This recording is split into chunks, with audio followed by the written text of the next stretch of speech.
Fala, minha galera, muito bom dia, boa tarde, boa noite, excelente madrugada para você. Seja bem-vindo ao nosso canal Penal com Levi. Eu sou Levi Moscovitz, professor de Direito Penal, e nosso aulão de hoje é sobre estado de necessidade, excludente de ilicitude importantíssima prevista no nosso Código Penal e tema recorrente em provas de concurso público e exames de OAB. Mas antes de mais nada, deixe seu like, se inscreva no nosso canal, ative as notificações para você não perder absolutamente nada. Estaremos nesse período de quarentena publicando semanalmente às terças e aos sábados vídeos com conteúdo gratuito e de qualidade para você. Beleza? Não deixe de seguir a gente no Instagram também, @LeviMoscovitz, para mais dicas. Vamos lá, galera. Toda vez que você pensar em estado de necessidade, você estará diante de um conflito de interesses lícitos. E essa é a primeira grande diferença entre o estado de necessidade e a legítima defesa. Porque na legítima defesa há um interesse lícito face a um interesse ilícito, já que falamos de uma injusta agressão. No estado de necessidade, há um conflito de interesses lícitos, em que o ordenamento jurídico irá possibilitar que um interesse seja sacrificado em prol do outro. Agora, o grande X da questão quando falamos em estado de necessidade é de que maneira esse interesse irá se apresentar e quais são os elementos aptos a configurar esse estado de necessidade. Você deve imaginar que é exatamente esse o tópico mais cobrado em concursos públicos e provas do OAB, e é exatamente nisso que vamos nos debruçar. Já sabe como é que eu vou acompanhar a aula, Levi? Você vai acompanhar a aula com o nosso quadro. Vamos lá? De olho no quadro.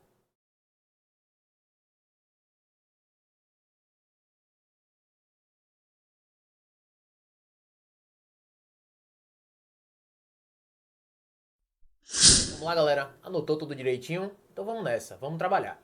Primeira coisa que eu tenho para falar com você é justamente sobre as teorias aplicáveis do estado de necessidade. Observe que a primeira ótica que você deve compreender é que aplica-se ao estado de necessidade a chamada teoria unitária e a teoria diferenciadora. A teoria unitária, aquela adotada pelo Código Penal brasileiro, deixa bem claro para nós o fato de que só há estado de necessidade caso o bem sacrificado seja menor do que o bem salvo. Portanto, para a teoria unitária, você salva o maior em detrimento do menor. A teoria unitária prega o chamado estado de necessidade justificante, adotado pelo artigo 24 do Código Penal. Observe que a teoria diferenciadora de origem alemã deixa bem claro para nós o fato de que, independentemente do bem sacrificado ser maior ou menor, é possível haver estado de necessidade, entretanto, com consequências jurídicas distintas. A teoria diferenciadora prega o estado de necessidade justificante nos moldes que você acabou de ouvir, mas também prega o chamado estado de necessidade exculpante, aquele em que é permitido que o bem sacrificado seja maior do que o bem salvo. Observe que no estado de necessidade exculpante é permitido você salvar o menor em detrimento do maior.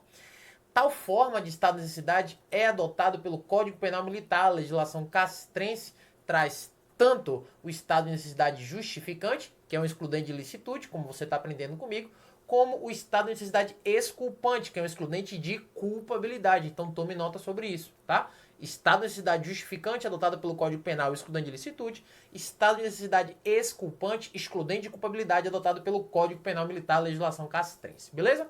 Primeiro tópico. Vamos adentrar agora aos requisitos propriamente ditos do estado de necessidade. Vamos nessa? Primeiro requisito: perigo atual. Só há estado de necessidade se houver perigo atual. Entenda por perigo a exposição de um bem jurídico a um determinado mal. Esse mal pode advir de um fenômeno da natureza, uma enchente, uma tempestade, pode advir de um animal irracional, assim como pode advir de um comportamento humano, tá?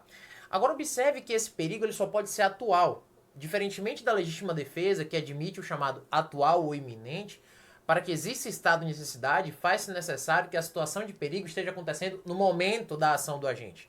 Portanto, não há que se falar em perigo iminente dentro do estado de necessidade, tá? Primeiro requisito. Segundo requisito. Observe que esse perigo não pode ter sido provocado pela vontade do agente. O que isso quer deixar bem claro para você? Não podemos admitir que determinada pessoa provoque um perigo e ainda assim possa se valer do estado de necessidade para se salvar. O grande X da questão, gente, dentro da doutrina, é que essa palavra vontade deve se interpretar como somente conduta dolosa ou também a culposa pode ser apta a eliminar o estado de necessidade. A doutrina diverge, tá? Eu me filio à doutrina do professor Kleber Masson, que deixa bem claro que, independentemente de dolo ou culpa, se houver uma vontade consciente, faz-se ali a eliminação do estado de necessidade, ok? Terceiro elemento, inevitabilidade do comportamento. O que isso significa dizer? Significa dizer que no estado de necessidade, esse sacrifício deve ser a única coisa que o agente tem à sua disposição para salvar o seu direito. Observe, gente, que fazendo um paradoxo com a legítima defesa, caso o sujeito que esteja sofrendo uma injusta agressão tenha a oportunidade de fugir, ele não é obrigado a fugir. Ele pode ainda assim repelir a injusta agressão. Tá certo? Por quê? Porque a legítima defesa não exige a inevitabilidade do comportamento ofensivo. O estado de necessidade exige por uma razão muito simples. Se estamos diante de conflitos de interesses lícitos, por óbvio que eu vou criar uma série de obstáculos aptos a configurar o estado de necessidade. E a inevitabilidade do comportamento é uma delas, tá? Próximo requisito. O sacrifício deve ser razoável. O que isso significa dizer? Significa dizer que, de acordo com a teoria unitária, essa mesma que você acabou de ouvir, só há estado de necessidade se o bem salvo for maior do que o bem sacrificado. Então você pode sacrificar um patrimônio para salvar uma vida? Pode. Pegada Ravi Specter, já viu? Sweets, entendeu? Essa pegada aí mesmo. Você pode sacrificar a integridade física para salvar a vida? Pode. Beleza. Você pode sacrificar uma vida para salvar outra vida? Pode. O que você não pode fazer é o contrário do que você acabou de ouvir. Observe que caso exista o sacrifício do maior em detrimento do menor, não haverá estado de necessidade, mas o Código Penal permite a diminuição de pena de 1/3 a 2/3. Beleza? Por fim, gente, lembre-se, para haver estado de necessidade, faz-se necessário que o agente não possua o dever legal de agir para evitar o perigo. Observe, gente, que aqui eu quero trazer bem clara a noção de que se o agente é garantidor entenda, um bombeiro, um salva-vidas, um médico de serviço, por óbvio, essas pessoas, elas não podem optar em fazer um salvamento ou não. Portanto, se houver chances, se houver hipóteses de salvamento, essa pessoa não poderá alegar o estado de necessidade para se defender. Agora, observe, eu não estou exigindo aqui, nem a legislação exige nenhum ato de heroísmo. E isso caiu na prova da Polícia Militar de Alagoas no ano de 2017. O CESP cobrou exatamente isso. Tá? Depois procure uma questão nesse sentido. Narrava que um policial militar efetuou uma prisão em flagrante, coloca o indivíduo dentro da viatura e sofre um acidente, a viatura pega fogo e ele salva. E a questão narrava de que ele poderia, neste caso, alegar estado de necessidade, e a questão foi dada como correta. Por quê? Porque ele não tem que morrer para salvar ninguém. Tá? Não esqueça disso, procure essa questão e comente aí nos comentários qual foi a sua interpretação sobre ela, certo? Outra coisa, galera. Pensou em estado de necessidade, precisamos trazer aquele pulo do gato, aquele mesmo pulo do gato que eu trouxe para a legítima defesa. Vamos lá? Vamos prestar atenção no pulo do gato? Vamos nessa. Mas calma aí, galera. Antes do pulo do gato, a gente precisa te lembrar do sexto requisito do estado de necessidade, visto que o estado de necessidade ele pode ser praticado com o objetivo de salvar direito próprio ou direito alheio, ou seja, você pode se valer da excludente de licitude para salvaguardar o seu direito ou o direito de terceiro.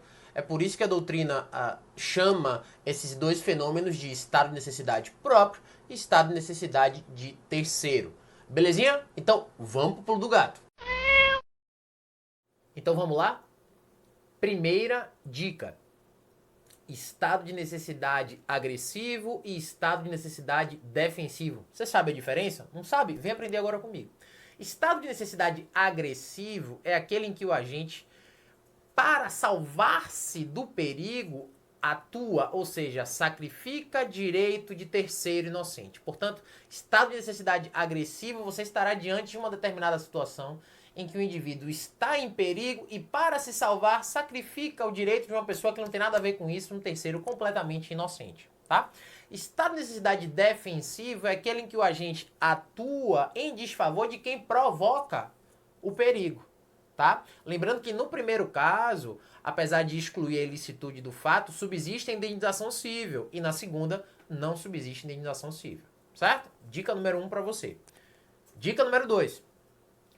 Estado de necessidade recíproco. Levi, existe estado de necessidade recíproco? Sem dúvidas.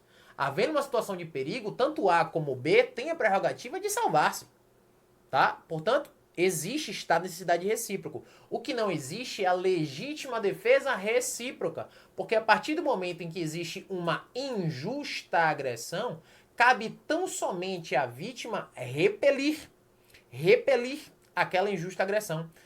Agora, recorde-se que caso, na ocasião de repelir essa injusta agressão, o indivíduo se utilizar de um meio desproporcional, não se fala em legítima defesa recíproca, mas fala-se em legítima defesa sucessiva. Então, tome nota para não esquecer. Beleza?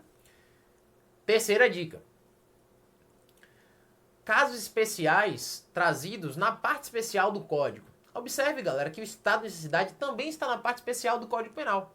Você pode verificar isso, por exemplo, no aborto necessário, trazido lá no artigo 128 do Código Penal, aquele aborto que o médico realiza com o objetivo de salvar a vida da gestante. Portanto, não acredite que o estado de necessidade está tão somente fixo na parte geral.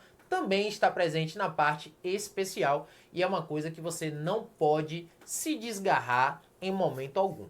Beleza? E por fim, galera, me diga uma coisa. Anote essa última dica. Vamos lá? É possível legítima defesa no estado de necessidade? Cai na sua prova, você marcaria o quê? Pois é, galera, não cabe. Por quê? Porque diante de uma situação de perigo, observe você que qualquer pessoa que preenche os requisitos está apto a agir em estado de necessidade. Portanto, se no ferryboat aqui, por exemplo, um bom exemplo aqui do estado da Bahia, você que é da Bahia, você sabe o que eu estou falando, uma grande embarcação que liga Salvador a ilha de Itaparica, imagine essa grande embarcação começa a naufragar. Nesse exato momento, uma determinada pessoa, visando pegar um bote salva-vida, atinge a outra pessoa. Essa outra pessoa poderá agir em legítima defesa em face desta? Jamais. Por quê? Porque legítima defesa exige uma injusta agressão. E a partir do momento que falamos em estado de necessidade, não há nada de injusto, visto que é permitido pelo ordenamento jurídico. Beleza, galera? Mais um vídeo para você. Procurei abordar de maneira objetiva e linear, tá? Então, gostou do vídeo? Deixa seu like, inscreve-se no canal e ativa o sininho aí, galera. Ativa as notificações para você não perder absolutamente nada dos nossos vídeos. Belezinha, gente? Eu vou ficando por aqui e lembre-se, hein? Vídeos toda terça e sábado para você ter muita matéria para estudar. Tranquilo, galera? Um beijo no seu coração e lembre, ó, penal com Levi.